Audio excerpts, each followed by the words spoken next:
नमस्कार, मैं हूं अंकुर और आप देख रहे हैं सत्यहिंदी.com। हमें खुशी इस बात की है कि आप हमारे सभी प्रोग्राम्स को पसंद कर रहे हैं और आपसे हमारा रिश्ता मजबूत हुआ है। और इस रिश्ते को और मजबूत करने के लिए डिस्क्रिप्शन में दिए गए लिंक पर क्लिक करिए, जिससे हमारा रिश्ता और मजबूत होगा। आइए अब एक नजर डाल लेते हैं अब तक की सुर्खियों पर। केंद्र सरकार के द्वारा लाए गए 3 नए कृषि कानूनों के खिलाफ आंदोलन कर रहे किसानों ने 26 मई को देशव्यापी प्रदर्शन का ऐलान किया है। इस दिन किसानों के प्रदर्शन को 6 महीने पूरे हो जाएंगे। इस दिन मोदी सरकार के कार्यकाल के भी 7 साल पूरे हो जाएंगे। किसानों ने कहा है कि वे इस दिन को काला दिन के तौर पर मनाएंगे। उधर 12 विपक्षी दलों ने एक संयुक्त बयान जारी कर किसानों के देशव्यापी प्रदर्शन को समर्थन दिया है। समर्थन देने वालों में 4 राज्यों के मुख्यमंत्री भी शामिल हैं। पश्चिम बंगाल के राज्यपाल जगदीप धनखड़ ने टीएमसी सांसद कल्याण बनर्जी के बयान पर प्रतिक्रिया देते हुए कहा है कि वो स्तब्ध हैं, क्योंकि टीएमसी सांसद कल्याण बनर्जी ने राज्य भर में तृणमूल कांग्रेस समर्थकों से कहा है कि वो राज्यपाल के खिलाफ पुलिस शिकायत दर्ज कराएं, जिससे उनके सेवानिवृत्त होने के बाद उनके खिलाफ पुलिस कार्रवाई की जा सके और उनको उसी जेल में भेजा जा सके जिसमें नारद केस में 4 टीएमसी के नेताओं को भेजा गया है। राज्यपाल ने उनके बयान के वीडियो को ट्वीट कर लिखा है वो इससे स्तब्ध हैं, लेकिन इस मामले को पश्चिम बंगाल के लोगों और मीडिया के विवेक पर छोड़ रहे हैं। बता दें, टीएमसी सांसद ने मीडिया से बात करते हुए ये भी कहा कि 2024 के बाद देश भर में बीजेपी के कई नेता जेल में होंगे। पश्चिम बंगाल के नारद घूस मामले में गिरफ्तार किए गए 4 टीएमसी नेताओं के हाउस अरेस्ट करने के खिलाफ सीबीआई ने आज सुप्रीम कोर्ट का रुख किया है। सीबीआई ने कलकत्ता हाईकोर्ट के उस फैसले को चुनौती दी है जिसमें हाईकोर्ट ने गिरफ्तार टीएमसी नेताओं को हाउस अरेस्ट के आदेश दिए थे। इसके अलावा कलकत्ता हाईकोर्ट को इस मामले की आज सुनवाई करनी है, लेकिन सीबीआई ने आज की सुनवाई टालने की मांग की है। यूपी के मुरादाबाद में मोहम्मद शाकिर नाम के शख्स को गौरक्षकों ने गाय का गोश्त बेचने वाला कहकर जमकर पीटा। इसका वीडियो वायरल हो रहा है। यूपी पुलिस ने पीटने वालों पर पीड़ित के भाई की शिकायत के बाद मामला दर्ज कर लिया है। हालांकि पीड़ित शाकिर पर काउंटर केस भी दर्ज कर लिया गया है। उस पर गैर कानूनी तौर पर गोश्त बेचने, संक्रमण फैलाने की आशंका वाला कार्य करने और लॉकडाउन के उल्लंघन जैसी धाराओं में केस कर लिया गया। पत्रकार कमाल खान ने ट्वीट कर बताया है कि शाकिर को गोरक्षकों ने गाय का गोश्त बेचने वाला कहकर सरेआम पीटा। पुलिस की जांच में वो भैंस का गोश्त निकला तो पुलिस ने उस पे गैर कानूनी ढंग से भैंस का गोश्त बेचने के इल्जाम में मुकदमा कर दिया। पीटने वालों का नेतृत्व करने वाला मनोज ठाकुर अभी फरार है। भारत में कोरोना के मामलों में लगातार गिरावट आती हुई दिख रही है। पिछले एक दिन में देश में 2,22,000 से अधिक मामले दर्ज किए गए और 4,454 लोगों की मौत भी हुई।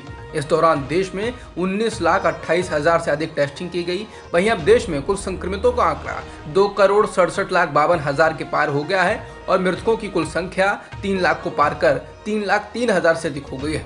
फिलहाल सक्रिय मामले 27,20,000 से अधिक हैं।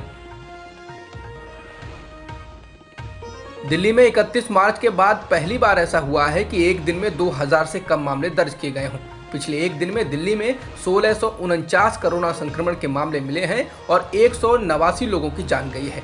इसके अलावा पॉजिटिविटी रेट भी 2.42% हो गया है।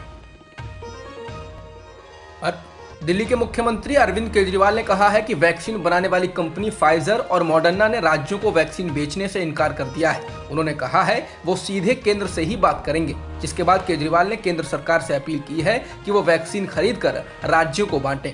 बता दें, इससे पहले पंजाब ने भी कहा था कि मॉडर्ना ने राज्य से बात करने से इनकार कर दिया है।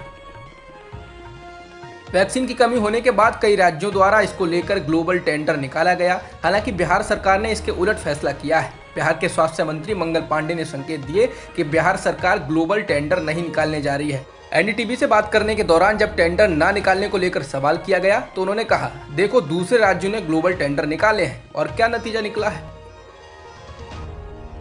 कोरोना की दूसरी लहर में मौतों के आंकड़ों को लेकर मध्य प्रदेश की शिवराज सिंह सरकार और प्रतिपक्ष कांग्रेस में टकराव तेज हो गया है। सत्तारूढ़ दल बीजेपी की शिकायत पर राज्य पुलिस ने कमलनाथ के खिलाफ एफआईआर दर्ज कर ली है। महामारी कोरोना को लेकर अफवाह फैलाने और आमजन में भय पैदा करने संबंधी धाराओं में नाथ के विरुद्ध मुकदमा कायम किया गया है। शनिवार को कमलनाथ ने एक प्रेस कॉन्फ्रेंस में दावा किया था कि मध्य प्रदेश में कोरोना की दूसरी लहर में 1.25 लाख से ज्यादा मौतें दर्ज हुई हैं। इनमें 1,02,002 लोग कोरोना से मरे हैं और चौंकाने वाले इस आंकड़े को सरकार छिपा गई है। झारखंड के मुख्यमंत्री हेमंत सोरेन ने केंद्र सरकार पर कोरोना प्रबंधन को लेकर तीखे प्रहार किए हैं। इंडियन एक्सप्रेस को दिए साक्षात्कार में सोरेन ने कहा कि हमको 4 करोड़ वैक्सीन की जरूरत है, लेकिन 40 लाख ही मिली है।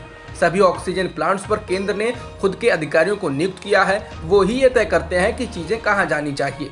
सोरेन ने कहा, मुझे बताइए ये वायरस देश की समस्या है या किसी एक राज्य की? क्यों केंद्र सरकार ठीक से काम नहीं कर रही है? मोदी सरकार द्वारा सब कुछ अपने हाथ में रखने पर सोरेन ने कहा कि उन्होंने राज्यों को न अपने आप पर छोड़ा है और ना ही रखा है। जब हम दवाइयां आयात करना चाहते हैं तब वो आवंटित नहीं करते हैं, जब वे ऐसा महसूस करते हैं तब ही वो इसे आवंटित करते हैं। झारखंड के मुख्यमंत्री हेमंत सोरेन ने कहा कि पीएम केयर्स में काफी लोगों ने डोनेट किया, लेकिन क्या खर्च में कोई पारदर्शिता है? लेकिन टीकों के लिए उन्होंने इसे राज्यों पर छोड़ दिया है। सोरेन ने कहा कि हमारे जैसे राज्य दिवालिया हो जाएंगे, हमारी तुलना महाराष्ट्र तमिलनाडु से नहीं की जा सकती है। इसके साथ ही ये सवाल पूछने पर कि क्या महामारी के खत्म होने के बाद पूरा विपक्ष मोदी से कोरोना के कुप्रबंधन पर जवाब मांगेगा, इस पर सोरेन ने कहा कि केवल विपक्ष ही क्यों, सत्ता में बैठे लोगों को भी सरकार से सवाल करना चाहिए, उनके लोग भी मर रहे हैं। ओलंपिक में 2 बार पदक ला चुके पहलवान सुशील कुमार को हत्या के एक मामले में गिरफ्तार कर लिया गया है। वह पिछले कई दिनों से पुलिस की पकड़ से दूर थे। पुलिस को दिल्ली के एक स्टेडियम में 23 वर्षीय पहलवान की मौत के मामले में उनकी तलाश थी। गिरफ्तारी के बाद सुशील कुमार को 6 दिनों की पुलिस कस्टडी में भेज दिया गया है। मौजूदा कानून के तहत समलैंगिक विवाहों को मान्यता देने की मांग करने वाली याचिकाओं पर तत्काल सुनवाई के खिलाफ केंद्र ने सोमवार को दिल्ली हाईकोर्ट से कहा कि अभी अन्य जरूरी मामले हैं जिन पर विचार करने की अधिक जरूरत है और बिना विवाह प्रमाण पत्र के अभी कोई मर नहीं रहा है। अदालत ने इस मामले की सुनवाई को अब 6 जुलाई तक के लिए स्थगित कर दिया है। अब तक की खबरों में इतना ही। बाकी खबरों के लिए बने रहिए सत्यहिंदी.com के साथ।